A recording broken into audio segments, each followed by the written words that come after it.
Merci Seigneur. Alors, Madame Smith, l'évangéliste Rachel Bonne Nouvelle Smith, la messagère de Dieu, c'est un an de plus. Le Seigneur vous a accordé un an de plus et vous avez 54 ans aujourd'hui. Quelles sont vos impressions? Merci Olivia Livingston, la chancre de l'Éternel, pour cette question. Mes impressions sont les merveillements. Je suis émerveillée par la bonté de l'Éternel. Je suis submergée par l'amour du Seigneur. Je suis plein de gratitude envers le Seigneur pour tous ses bienfaits dans ma vie, pour sa protection, pour sa bonté, pour sa bonne main qui m'a conduit année après année dans les hauts et les bas. Donc, je suis très heureuse en fait. On va voir une petite pause musicale. On est bébé à l'autre motasse. Mangaya mo ani sawa. Mangaya mo anamwe. Ndemangani. Yambambani mamaya de sambe.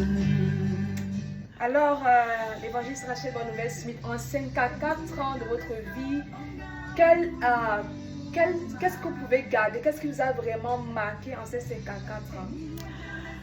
Oh, la chose la plus importante qui a marqué ma vie, c'est ma rencontre avec le Seigneur. Il y a de cela exactement, de manière plus évidente, il y a de cela 30 ans, en 1995. C'est l'événement qui a totalement bouleversé et changé le cours de ma vie. C'est l'événement qui m'a apporté la plénitude, là où il y avait le vide, la joie là où il y avait la tristesse, la certitude là où il y avait les inquiétudes. Ma rencontre avec le Seigneur a été radicale et c'est la plus belle chose qui me soit jamais arrivée. C'est le plus beau souvenir. Ces années ont été les meilleures années de ma vie lorsque j'ai connu le Seigneur. Bien que je me suis retrouvée dans une grande pénurie à cause des persécutions, des tribulations, du religieux et tout. Mais j'étais une jeune fille, je peux dire la plus heureuse en ce moment, la plus heureuse. Sans rien, mais avec Jésus, j'étais la plus heureuse. Et c'est ça qui continue à faire mon bonheur aujourd'hui, la présence du Seigneur dans ma vie. Que j'ai quelque chose ou que je n'ai rien, la joie du salut est ma force. La présence du Seigneur, de son amour dans mon cœur, apporte toujours une raison d'être épanouie, d'être heureuse et de le louer et de le célébrer. Voilà. Petite pause musicale.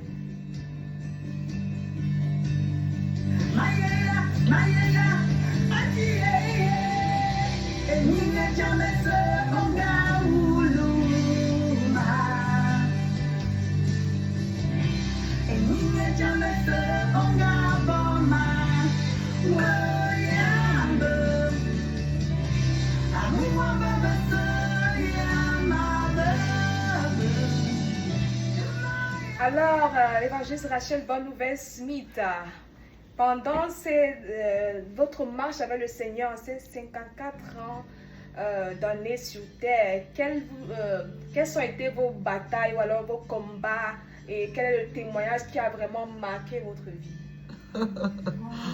Alléluia. Oh, ça c'est une très bonne question. Oh, les batailles, les combats. Je pense que la vie est faite de batailles et de combats. Mais je pense que mes batailles sont devenues plus évidentes quand j'ai donné ma vie au Seigneur. Le diable, vous savez, quand tu n'es pas encore sauvé, le diable est là, il te piétine, il te presse, il te dépouille mais tu n'es pas conscient de ça parce que tu es complètement dans les ténèbres. Mais dès lors que tu es dans la lumière, que tu es sauvé, les combats du diable ne sont plus masqués non plus parce que toi, tu es dans la lumière. Donc, les combats deviennent plus ouverts, deviennent plus directs. Alors, j'ai rencontré beaucoup. Mais je vais me focaliser sur quelque chose qui donne gloire au Seigneur. C'est un défi auquel le Seigneur m'a exposé pour se glorifier. Un peu comme lorsque le prophète Élie a fait face au prophète de Baal et d'Astaté parce que le Seigneur voulait se glorifier et prouver que c'est lui qui est Dieu. Alors, dans les années 97, 88 par là, alors que mon père était encore en vie et il était encore un bon païen, il a pris un marabout, un sataniste, qu'il a logé chez lui. Pour lui, c'était comme si c'était quelqu'un qui devait lui apporter une certaine protection. Et cela s'est passé quand j'étais en voyage. J'étais dans une mission dans le sud. Et pendant que j'étais encore en mission, je vois dans une vision que je suis rentrée et la maison familiale était dans un noir, c'est-à-dire dans un noir total. C'est-à-dire qu'on parle de ténèbres. Et quand j'arrive, je vois la maison plongée dans le noir. Je m'exclame, je dis, mais comment est-ce possible que la maison soit dans un tel noir? Il n'y a personne ici pour allumer ne serait-ce qu'une seule bougie. Et je me suis réveillée du rêve. J'étais encore dans le sud. Et puis je suis troublée. Vous savez, il y a les gens de rêve qui te troublent. J'ai dit, attends, Seigneur, qu'est-ce que tu veux montrer là? C'est quoi cette vision? Et j'ai commencé à prier. Je ne savais pas ce qui se passait à Yaoundé. Alors, quand j'arrive, c'est avec cette nouvelle que les enfants m'accueillent. Mes petites sœurs qui étaient encore très jeunes à l'époque, elles viennent tantine. Oh, tu ne sais pas. Papa alors a mené un marabout ici à la maison. Il lui a donné une chambre dans la dépendance de derrière. Et il lui a donné un studio dans la grande maison devant. Et dès que les enfants m'ont dit ça, j'ai compris ce que signifiaient les ténèbres.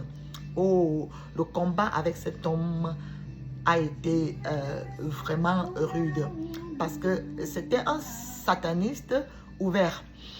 Il recevait les gens chez lui et la première des choses qu'il commençait à dire à ces gens, c'est si vous venez ici, je ne veux plus que quelqu'un fasse mention de Jésus ou de ceci parce que si ce Jésus-là pouvait résoudre vos problèmes, vous ne seriez pas venu chez moi. Donc, il se faisait appeler un maître et les gens venaient chez lui s'asseyaient avec les cahiers. Donc, il les enseignait carrément des doctrines sataniques. Et moi, j'ai compris que le combat devait être spirituel et j'ai commencé dans les prières et dans les jeûnes. Ce monsieur a commencé à envoûter mon père et à manipuler mon père. Il y avait des moments où mon père, je voyais mon père dans une rage que je ne l'avais jamais connue. Il se levait et il me parlait. Il voulait même parfois me taper. Que toi tu es toujours là, Jésus, tout ça. Mais je sentais que ça, c'est pas mon père. Ça, c'est une manipulation de cet homme. Alors, avec ce monsieur, je me rappelle d'abord la première confrontation physique qu'il y a eu. Mon petit frère, à l'époque, venait juste d'accoucher sa fille, qui était encore bébé, et l'enfant avait des problèmes de santé. Et quand ils arrivent donc à Yaoundé, mon père voulait que le marabout amène l'enfant dans sa chambre pour faire soi-disant les traitements. Et moi, j'étais complètement opposée. Je disais qu'on doit amener l'enfant à l'église pour les prières, que le Seigneur va délivrer l'enfant. Parce que l'enfant, après 4 mois, n'arrivait pas à soulever sa tête, tenir sa tête. Sa tête était juste comme ça là. Donc l'enfant était un peu comme on dit souvent, les enfants serpents là. Si le Seigneur n'avait pas agi, c'est comme ça que cet enfant devait être. Et tout ce que l'enfant mangeait, même l'enfant tétait, tout ressortait. Il vomissait, ça sortait par les narines, ça sortait par la bouche. Et l'enfant était chétif, très frêle comme cela. Alors, pendant que j'étais, je ne sais pas où j'étais, le marabout et mon père, ils ont convaincu ma belle-sœur et mon petit frère d'amener l'enfant rapidement dans ce que le marabout appelait son temple. Et l'Esprit de Dieu m'a alerté. Alors je suis partie rapidement derrière. Je le trouve, le marabout était déjà placé à la porte de la chambre qu'il appelait son temple. Et ma belle-sœur était placée là. Et mon père était là. Donc il demandait qu'on lui donne l'enfant pour qu'il entre seul avec l'enfant au temple. Dans son temple, c'est qu'il appelait le temple. Et quand j'arrive là, j'ai dit jamais, cet enfant ne va pas entrer là-bas. Ça a été une confrontation physique. Il a dit que l'enfant là n'entre pas là-bas. L'enfant là va entrer là-bas sur mon cadavre. Donc je me suis opposé, j'ai pris l'enfant. Oh! Mon père est entré dans une rage. Au point où mes petits frères arrêtaient mon père pour le maintenir parce que mon père voulait me taper. Ce que je n'avais jamais vu auparavant. Mais dans mon esprit, je savais que ce n'était pas mon père, c'était l'esprit de cet homme qui agissait en lui. Parce que le monsieur était placé là. Calme, mais avec, tu sentais une colère diabolique. Son regard était venimeux. Mais il ne pouvait rien faire. Bref, c'est comme ça que j'ai dit que l'enfant ne n'entre pas là-bas. Finalement, mon père a dit, ok, comme tu dis que l'enfant n'entre pas là-bas, si l'enfant s'y meurt, je vais dire à tes oncles, je vais dire à tout le monde que c'est à cause de toi que cet enfant-ci est mort. Tu as refusé qu'on quitte l'enfant. J'ai dit oui, l'enfant ne va pas mourir. C'est comme ça que j'ai pris l'enfant, j'ai amené à l'église. On a prié pour l'enfant. Le pasteur a prié pour l'enfant. Le lendemain, l'enfant un long verre est sorti. On a vu dans ses couches un long verre. Il n'y avait rien d'autre. Il n'y avait même pas les sels, rien qu'un long verre. C'était un serpent. Parce que le Seigneur m'a montré, c'est là la nuit qui suivait, comment c'était un serpent. Bref, donc, il y avait donc un combat manifeste maintenant avec ce marabout. Dans une vision encore, le Seigneur me montre comment est-ce que ce même marabout avait pris et mon père et l'un de mes petits frères en otage. Il les a mis dans une chambre, il les a saucissonnés, attachés comme... Et dans mon esprit, je savais qu'ils sont là-bas et ils avaient besoin de l'aide. Et dans ma vision, je me retrouvais dit que je vais faire comment pour aller délivrer mon père et mon petit frère, que le marabout, parce qu'il était placé devant sa porte. Dans ma vision, je le voyais placé devant sa porte. Je savais qu'ils sont là. Et c'est comme ça que je tourne et je vois un homme en tenue comme un policier. Je sais que c'était un ange du Seigneur. Alors je lui dis, je vais vers lui, je lui dis que chef, s'il te plaît, tu vois le marabout, le type qui est placé là, c'est un marabout. Et dans sa maison là, comme il est placé devant la porte là, il y a mon père et mon petit frère qu'il a pris en otage. Il les a ligotés, ils sont là-bas. Mais je veux que tu m'accompagnes seulement, même si tu ne dis rien, je veux seulement qu'il voit que je ne suis pas seul. Quand il va voir que je suis accompagné d'un homme en tenue, il aura un peu peur et je vais entrer là-bas pour les délivrer. Et c'est comme ça que cet ange, je sais que c'était un ange, a commencé à marcher avec moi sans rien dire. Et dès que je suis arrivé devant la porte, le monsieur a vu qu'effectivement il était accompagné. J'ai seulement fait la main comme ça là. Lui me l'a compris. Il a quitté la porte, je suis entré. Je suis allé dans la chambre et j'ai trouvé mon père et mon petit frère couchés sur le sol, nu, complètement attachés. Et je ne sais pas où le couteau est sorti. J'ai commencé à couper les cordes. Il a dit que je suis venu vous délivrer. J'ai fini de couper les cordes. Il a dit que sortez. Et je les ai sortis de là. Et je me suis réveillée. Vous savez, parfois, il y a des choses bizarres qui arrivent dans les familles. On voit les gens qui meurent bizarrement. On ne comprend pas. Si je n'étais pas dans le Seigneur, mon père serait mort à ce moment-là. Mon petit frère, Locus, serait mort. Bref, c'est comme ça que j'ai continué de prier. Et le Saint-Esprit m'a dit que mes prières ne peuvent pas le faire partie de la maison. Parce que c'est mon père qui est l'autorité de la concession. Et c'est mon père lui-même qui lui a ouvert les portes de la maison et lui a donné le plein pouvoir. Donc, il faut que je commence à prier qu'il y ait la confusion, que le Seigneur mette la confusion entre les deux, afin que mon père même ouvre sa bouche et lui demande de sortir. Alors là, il pourra partir. C'est comme ça que j'ai pris une retraite spirituelle à l'église avec d'autres frères et sœurs. Et chaque nuit, je me levais, je priais, je dis Seigneur, je mets la confusion totale entre eux, qu'ils ne s'entendent plus. Seigneur, expose cet homme devant mon père, que mon père le voit sur son véritable visage, que ce n'est pas une bonne personne. Alors c'est comme ça que, après un moment de prière, je ne sais plus combien de temps, un matin je suis à l'église parce que je restais en ce moment-là à l'église, je passais plus de temps à l'église. Je vois mes petits frères et mes petites sœurs qui arrivent. Et c'est ce que tantine. Hier soir, c'était chaud à la maison entre Marabout et Capouel. On avait donné à nos copains un petit nom Capouel. C'était chaud. Il y a quoi? Ils se sont querellés, ils ont eu des problèmes. C'est ce que Marabout a dit au père que je vais te tuer et rester avec ta maison et prendre ta femme. Et le père a dit que donc c'est comme ça, donc ma fille avait raison. Ma fille avait raison que toi là tu es le diable, tu es une mauvaise personne. Sors de ma maison. Et Marabout a dit qu'il ne sort pas.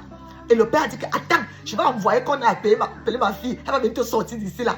Donc le père a dit que tu partes te plier pour que Marabout sorte. Quand j'ai entendu ça, j'ai dit oh Jésus, voilà donc voilà vraiment le jour que j'attendais. C'est comme ça que j'ai pris certains frères avec qui on était dans notre groupe d'intercession. Nous sommes partis. On a commencé à prier partout. J'ai commencé à rendre grâce. On chantait, on priait. Je suis d'abord parti derrière vers son temple. J'ai prié, j'ai mis l'huile d'onction sur la porte. Je suis venu maintenant devant sa porte où il restait. Il était assis. Là, il me regardait avec un regard sanguinaire. Mais il n'avait aucun pouvoir. J'ai commencé à prier partout. Mais j'ai mis l'onction et tout. J'ai fait comme s'il n'existait même pas. Oh Seigneur Jésus. Bref. Non, j'ai sauté les étapes, n'est-ce pas? Oui, j'ai sauté l'étape de la confrontation. Il y a d'abord eu une autre confrontation. Laissez-moi d'abord. Parce que ça, c'était la dernière étape même, en fait. Donc, avant que je ne prenne ce programme de retraite, un jour, j'étais assise à la véranda et j'étais en train de louer le Seigneur et je faisais ma vaisselle. Non, ma lessive. Et ce marabout était assis là avec ce qu'il appelait ses disciples. Et moi, j'étais en train de louer le Seigneur, de louer Jésus. Alors, c'est comme ça que ma louange l'a tellement dérangé ses esprits au point où il a commencé à s'agiter. Il s'est mis en colère. Il a commencé à gronder. C'est même quoi dans cette maison? On ne peut pas respirer. C'est toujours Jésus. Jésus, c'est qui? Un vagabond comme ça? Quelqu'un qui n'avait même pas où dormir. C'est là. Mais rappelez-vous que lui-même, excusez-moi, lui-même, il restait chez nous. Hein, donc lui-même n'a pas de maison, mais il appelle mon Jésus. Voilà.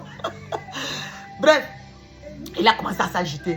Alors pour moi, j'ai dit que ici là, tu m'as cherché, tu m'as trouvé. Excusez-moi. Donc parlant de grandes confrontations, voilà donc où j'ai parlé d'Élie et des prophètes de Baal. Excusez-moi. Alors c'est comme ça que je me suis levée. Et je suis partie vers lui et vers ses disciples. Je les ai salués gentiment. J'ai dit, je vous salue. J'ai dit que moi, je me présente. Hein. Moi, je suis une servante de Dieu. Je suis disciple de Jésus-Christ. J'aime Jésus. Et Jésus-Christ est mon sauveur. Il est mon Seigneur. Il est mon roi.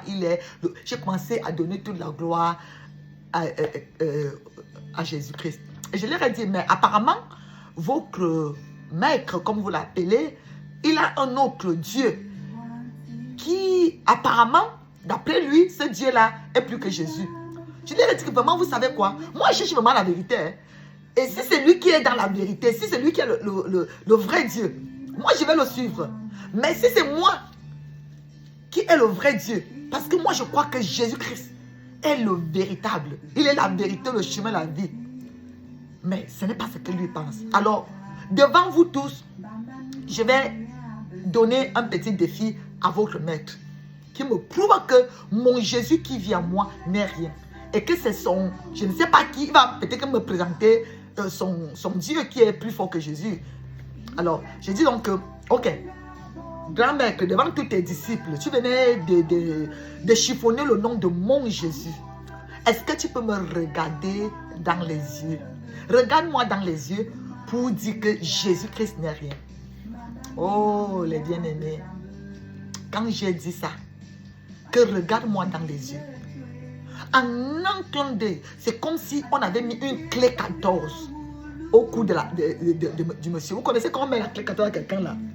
Le monsieur avait maintenant le cou baissé comme ça. Il suffoquait. Il avait la peine à respirer. Ça c'est quoi?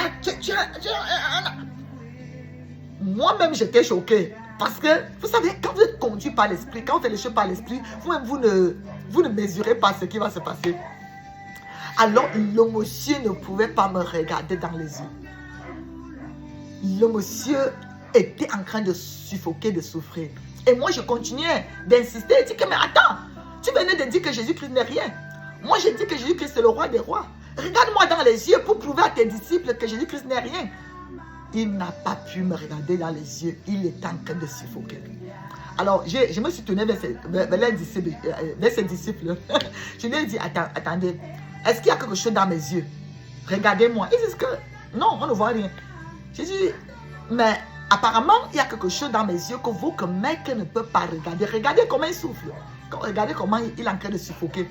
Après, ok, il dit que, ok, grand maître de ses disciples, bon, apparemment, ce défi est trop élevé pour toi. Je vais un peu donner un défi plus simple. Je vais enlever mes yeux et je te tends ma main. Voici ma main. Tape sur ma main-ci pour prouver à tes disciples que mon Jésus-Christ n'est rien et que c'est ton... Qui que soit est le véritable Dieu. Et dès que j'ai dit ça, une autre chose spectaculaire s'est passée. Les mains du monsieur ont été amenées derrière, pas rapidement. Vous savez, comme quand les policiers arrêtent quelqu'un là, on met les menottes. C'est comme ça qu'en un clin d'œil, c'est comme si ses mains ont été menottées. Donc, il avait maintenant ses mains menottées derrière et il avait son cou avec la clé 14. Le monsieur était en train de souffrir. Tout le monde était abasourdi. Et je lui ai dit, mais attends, tu es quand même grand maître, tu as tous tes disciples là, peut-être au moins une vingtaine. Quand même, fais un effort, monte là, tape sur ma main. Hey, voici ma main, moi je dois lever le visage. Le monsieur ne pouvait pas. C'était terrible. Alors, après une bonne 10e, 5 minutes, parlant et tout, il ne pouvait pas. Alors j'ai dit à ses disciples, vous voyez que ce monsieur ne sert pas Dieu. Vous voyez que ce monsieur vous entraîne à la perdition. Si vous continuez de venir ici après ce que vous avez vu, ça veut dire que vous ne comprenez absolument rien. Vous n'aimez pas vos vies. Et je leur ai présenté Jésus. Je leur ai dit, Jésus que je sers vous aime. Il est venu mourir pour vous. Donc, vous pouvez donner vos vies à Jésus et être sauvé, être pardonné et être délivré. Ce type est un serviteur de Satan. Et j'ai dit au monsieur, maintenant tu as prouvé devant tous ce que tu appelles tes disciples que mon Jésus, que je prêche, que je chante, que j'adore, est le roi des rois, le Seigneur des seigneurs, il est le Tout-Puissant. Maintenant, je te présente la bonne nouvelle. Ce Jésus-là, il t'aime. Il est miséricordieux. Quelle qu'en soit la profondeur dans laquelle tu es dans les ténèbres, si tu te répands, il va te pardonner. Si tu lui demandes pardon pour tout ce que tu as fait, il va te pardonner, il va te racheter et tu seras délivré. Et c'est comme ça que je suis partie de là. Et c'est donc après cela que, quelques temps après, que je vous dis que les enfants sont venus un matin, ils ont commencé à prier, qu'il y a la confusion entre eux. Les enfants sont venus dire, et je suis donc partie, j'ai prié. Et la même nuit, quand j'ai fini de prier, le marabout a déménagé. Mais je lui avais dit une chose, le jour que je lui ai présenté la possibilité de se repentir. Je lui ai dit, mais si tu refuses de te repentir et que tu continues d'égarer une multitude, tu vas mourir, tu ne vas pas vivre. Parce que vous savez, Élie a passé au fil de l'épée les prophètes de Baal. Donc, j'ai présenté l'épée de l'esprit qui est la parole de Dieu, une épée à double tranchant. Et la nuit que ce monsieur, donc après que je sois venu prier avec les bien-aimés, la même nuit, il a déménagé dans la peur. Il a fini d'écrire sur les murs les menaces avec les paroles sataniques. Le lendemain, mon père m'a fait appeler, viens prier. Parce que tout le monde, il a dit, n'entrez pas là-bas. Je suis venu, j'ai prié et tout et tout. J'ai chassé tous ces esprits, j'ai dit, allez le retrouver. 2 jours après, on nous a annoncé que le monsieur là était parti. Donc, c'est toujours, quand je pense à cette confrontation, quand je pense toujours à ces défis, c'est quelque chose qui m'a vraiment marqué. C'est vrai, j'ai eu d'autres combats, mais c'est une histoire que j'aime parce que ça a une fois de plus prouvé que l'esprit qui était en Élie nous pouvons aussi aujourd'hui lancer le défi aux forces des ténèbres et le Seigneur se glorifie. Voilà. Waouh, waouh, waouh, ça c'est très, très, très puissant comme témoignage. Maintenant, est-ce que vous avez certains regrets ou alors, quand vous avez donné votre vie à Jésus là, quels sont été vos regrets? Depuis que je donne ma vie à Jésus, s'il y a un regret, Oui. je ne peux jamais regretter d'avoir connu le Seigneur. Mais mon regret est que si j'aurais aimé l'avoir connu plus tôt, avant de commettre certaines bêtises dans la vie, ça vraiment, si j'avais connu le Seigneur, un peu comme aujourd'hui, beaucoup d'enfants, ils connaissent le Seigneur. Elle dit que véritablement, elle dit que né de nouveau et tout, plus jeune, plus que ça. C'est vrai que j'étais encore jeune. Et puis maintenant aussi, après que j'ai accepté le Seigneur, beaucoup de personnes que j'ai côtoyées, si je pouvais dire que je regrette, je pourrais dire, s'il fallait refaire, il y a certaines personnes que je n'aimerais plus, que je ne ferais plus confiance de la même façon que j'ai fait. Bon, mais le Seigneur a permis tout cela aussi pour me former, pour me briser, pour me transformer. Et quand le Seigneur s'est révélé à moi, j'ai fait une prière. J'ai dit, Seigneur, montre-moi où je vais aller te louer. Et c'est comme ça qu'il m'a conduit dans une église. Mais si c'était à refaire, ma prière serait différente. Je ne dirais plus, Seigneur, montre-moi où je vais aller te louer. Ma prière serait comme Saul de Tarse. Seigneur, que veux-tu que je fasse? Donc ça, c'est l'un de mes regrets que si j'avais dit au Seigneur, Seigneur, que veux-tu que je fasse? Peut-être il y aurait eu une direction et orientation différente à celle que j'ai eue. Mais j'ai béni le Seigneur parce qu'il y a eu les bons, les mauvais moments, mais je garde beaucoup de bons souvenirs avec tous les bien-aimés avec qui on a cheminé pour servir le Seigneur. Donc, Gloire à Jésus, gloire à Jésus. Et maintenant, pour ces 1 an de plus, quelles sont vos attentes? Quelles sont vos prières? Comment est-ce que vous voyez l'avenir dans la vie chrétienne? Oh, je regarde l'avenir avec beaucoup de sérénité, avec beaucoup de confiance. Je suis une personne, avec la grâce de Dieu, je crois fermement qu'avec le Seigneur, le meilleur est toujours à venir. Et pendant que une nouvelle saison commence, j'appelle cela la saison des béatitudes. Ma vision est davantage marcher le Seigneur et le servir dans la crainte, avec beaucoup de crainte, avec beaucoup d'amour, d'humilité, de consécration. Ma prière est que le Seigneur se révèle à moi, me fasse voir sa gloire, le renouvellement, le recommencement, là où j'ai échoué hier, là où j'ai échoué dans les années antérieures, qu'il m'accorde la grâce comme Jonas, la grâce du recommencement, la grâce d'un nouveau départ, pour accomplir tout ce à quoi il m'a appelé. Parce que la vision du Seigneur est très claire dans mon esprit, comment il m'a appelé au premier jour.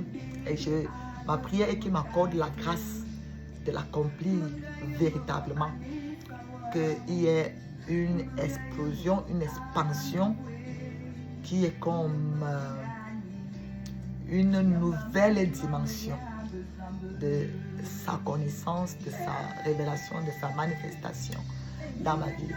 En d'autres termes, je voudrais vraiment davantage expérimenter la présence du Seigneur pendant que je le sers. Oh, wow, gloire à Jésus, gloire à Jésus. Et maintenant, quel est votre conseil à un jeune chrétien qui est sur le point de se décourager parce que les épreuves, la dureté de la vie, qu'est-ce que vous pouvez dire à ce chrétien? Oh, ça c'est une très belle question. Je voudrais m'adresser à tous les bien-aimés. Le Seigneur ne nous a jamais promis une vie, une marche chrétienne sur les œufs. Il a dit, vous aurez les persécutions dans le monde, mais prenez courage car j'ai vaincu le monde. Il a dit, si ces choses sont arrivées au bois vert, à plus forte raison au bois sec. Il a encore dit, si on a appelé le mec de la maison Belzéboul, à plus forte raison appellera-t-on les hommes de sa maison. Donc le Seigneur nous a fait comprendre que quand nous l'acceptons, nous aurons pour ennemis les gens de notre propre maison. Alors, mon encouragement à ceux qui commencent à marcher avec le Seigneur, c'est que tu dois te bâtir un mindset de courage, de vainqueur. Parce que la marche chrétienne, c'est où tu vas avoir les confrontations réelles avec le diable. L'ennemi est réel. Le diable n'est pas en retraite. Au contraire même. Il sait que ces dernières minutes, ces dernières secondes sont en train de s'égrener. Donc, plus que jamais, il multiplie les stratégies pour décourager, pour entraîner dans le péché, pour entraîner dans la dissolution, pour entraîner dans la séduction et pour te décourager et te perdre. Alors, quelles qu'en soient les difficultés, tu dois comprendre que le Seigneur a dit que depuis le temps de Jean-Baptiste, le royaume des cieux est forcé. Ça veut dire que tu dois continuellement être non pas à la défensive, mais à l'attaque. Tu dois veiller et prier. Tu dois prendre ta relation avec le Seigneur très au sérieux. Tu dois prendre la parole de Dieu très au sérieux. Appliquer ton cœur à mettre en pratique ce qui est écrit. Parce que le salut n'est pas un acquis. Le salut, c'est une belle promesse. Mais le Seigneur dit, mais à celui qui vaincra, je donnerai. Donc, il faut savoir que tu es dans un combat, dans une bataille, que tu dois vaincre. La musique. Que tu dois vaincre. Tu dois combattre, comme Paul a dit. J'ai combattu le bon combat, j'ai gardé la foi. Alors, la couronne m'est réservée. Ne permets pas qu'il t'arrive ce qui est arrivé, par exemple, à quelqu'un comme Judas. Ne perds pas la foi. Ne trahis pas le Seigneur. Ne tombe pas dans la séduction et la tentation de la facilité. La facilité, parce que beaucoup aujourd'hui sont séduits par la facilité. Ils veulent devenir super prophète, super apôtre, super ceci du jour au lendemain. Je ne dis pas que le Seigneur ne peut pas le faire. Mais il faut savoir que le Seigneur a dit que vous serez bénis avec épreuve, avec persécution. Ça veut dire que tout ce à quoi nous sommes appelés, tout ce que nous sommes appelés à recevoir du Seigneur, il y a les persécutions, comme l'emballage de bénédiction. Donc tu dois déchirer cet emballage pour prendre ta bénédiction. Donc c'est quoi? Persévérance, endurance, détermination, la crainte de Dieu, la crainte de Dieu. Ne cherche pas à te conformer au monde. Ne cherche pas à te conformer à la multitude. Ne cherche pas à plaire aux hommes. Non. Paul pouvait dire, si je plaisais encore aux hommes, je ne serais pas serviteur de Jésus-Christ. Tu comprends? Toi qui veux marcher avec le Seigneur ou commence à marcher avec le Seigneur, la première des choses que tu dois comprendre, que tu as une seule personne à qui tu rendras compte et c'est lui que tu dois plaire. C'est Jésus-Christ, ton Seigneur et Sauveur qui est mort pour toi. Voilà. Gloire à Jésus, gloire à Dieu. Ça, c'est vraiment un témoignage très exaltant. Ça, c'est un encouragement vraiment que nous croyons par la grâce de Dieu, qui va encourager un chrétien, qui va encourager le corps du Christ. Alors, un dernier mot pour cette interview.